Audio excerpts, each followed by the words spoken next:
Yes, hello. This is Greg Prato calling. How you doing? Hey, Greg, how are you? Pretty good. How's it going over there? I'm doing very well, man. Thanks for taking the time to check with us here this morning at the Huber in the Morning Show. We're in Baltimore, Maryland on 100.7 The Bay, and we are a classic rock station, but we are deep into the catalog of artists that you're writing about and have been writing about for quite some time. Great. Awesome. I'm looking forward to talking about it. Yes, sir. So you've written over 40 books, including a bunch of books about grunge, yacht rock, a bunch of bands from Primus to King's X to Iron Maiden and all over the place. And you tackle a subject in this latest book that is very kind of near and dear to my heart. I am a 48-year-old guy. I went to high school from 1990 to 95. And then college from 95 to 99. So the 90s are like the music that I kind of grew up to. And I watched the hair bands and all those kind of get transitioned into this 90s grunge scene. And that's kind of the topic you're tackling in your latest book. Exactly. I'm also in that same age range. And the reason why this style of music is so near and dear to my heart is because I was lucky to be experiencing it as things were actually happening. Like I remember going to the record store and buying Soundgarden Super Unknown the day it came out. I remember going to see Soundgarden on that tour in the summer of 1994.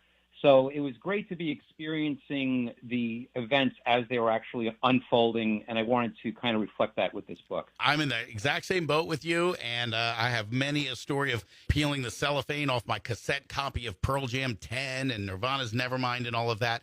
Now, were you into the former type of music? Were you into any of that 80s hair and metal that kind of got wiped off the slate by this 90s music? Yeah, I wasn't so much into hair metal, but I was definitely into metal. In the late 80s, I really just listened to just heavy metal. Like I was really into Metallica, Iron Maiden, and Kiss. But as the late 80s turned into the 90s, I was really getting a little bored with it because it was just so predictable. It was either, most of the bands were either hair metal or thrash. There was very little bands that were doing anything like unique. Then you had bands like Jane's Addiction, Living Colour, Faith No More, and Soundgarden. And then a little bit later also Smashing Pumpkins, that they had elements of metal in their sound, but they had all these other things going on too. And a lot of those bands embraced more of a 70s production sound.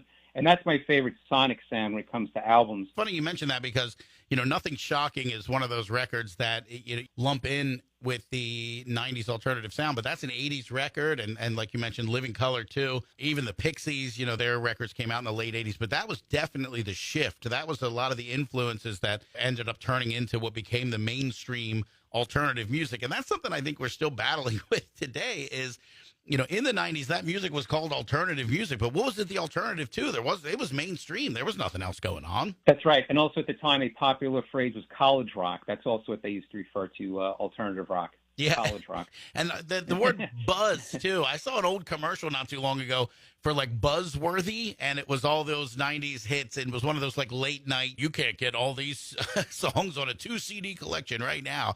And it was Buzzworthy. Right. And I remember MTV had the Buzz Bin at the time where a lot of these bands got their start too. It was very hard to define because for whatever reason, they didn't want to be called rock and roll. They didn't want to be associated with the Motley Crues of the world and stuff like that. Right, you're right. Yeah, and you just talked about the whole entire Buzz Bin thing. It cannot be stressed enough that how large a role MTV played in the popularity of alternative rock music because people tend to forget the TV show called 120 Minutes. That turned me, and I'm sure millions of other people, onto a lot of these bands. And also at the same time, Headbangers Ball also turned me onto all bands as well.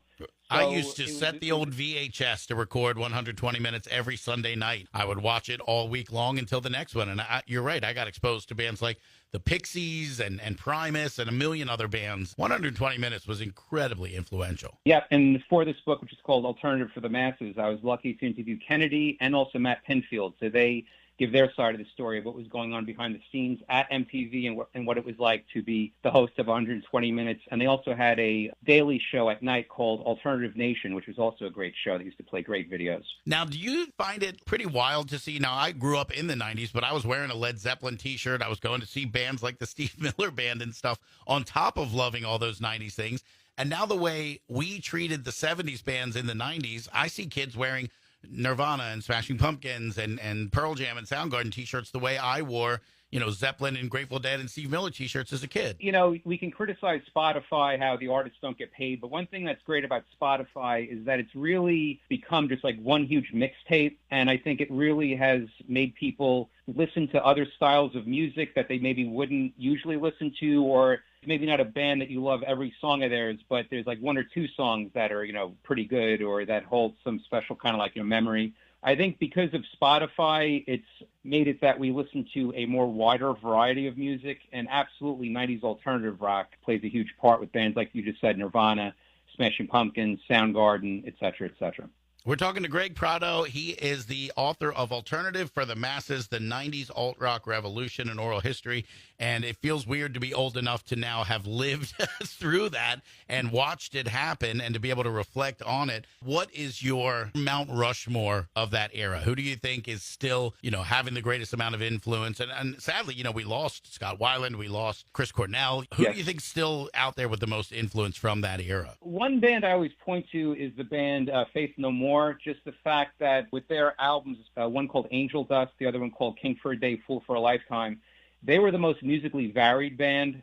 They took on a wide variety of styles. And then a lot of the bands in the mid to late 90s started to mention them, that they were hugely influenced by them, which strangely enough are bands I don't particularly care for or don't really listen to. But they are huge bands like Korn, System of a Down, Limp Bizkit. I'm not really a big rap metal type guy, but you can't deny how influential Faith No More was. So that's a band I really love and I still hold very close to my heart because I saw them numerous times back in the day, and they were a phenomenal live band. And to this day, I think Mike Patton is definitely one of the greatest rock singers ever. Yeah, Mike Patton gets a lot of quotes from rock bands as far as an influence for sure. I have this weird thing where every once in a while I'll try to play the Pixies for somebody younger, and they're like, well, it doesn't sound all that revolutionary. And I said, but you got to think about when it was happening, when they were making this music. Nirvana and the Smashing Pumpkins and all those bands that sounded like them didn't exist. I kind of feel like they were way ahead of their time. That was one thing I wanted to do with this book, is explain that Nirvana just didn't come out of nowhere and change everything.